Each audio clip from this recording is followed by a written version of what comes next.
注意看，两只小奶狗把一只猫咪强行压倒在了地上，不顾猫咪反对，大口吃起了奶。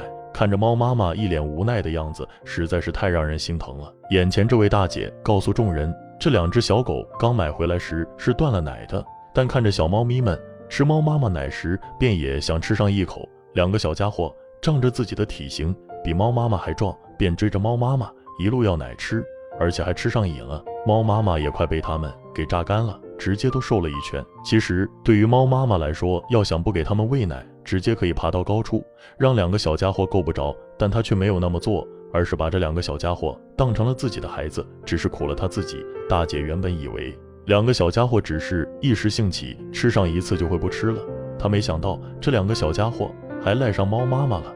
面对这样的情况，大姐便买来羊奶粉，然后泡着狗粮给两个小家伙吃。也不知道是狗粮加羊奶太好吃了，还是两个小家伙的饭量太大了，竟然在吃完后还啃起了碗。看着这一幕实在是太萌了。好在经过这样的营养搭配后，两个小家伙再也没有追着猫妈妈要奶吃了。好了，本期的视频就到这里，我是小溪，我们下期再见。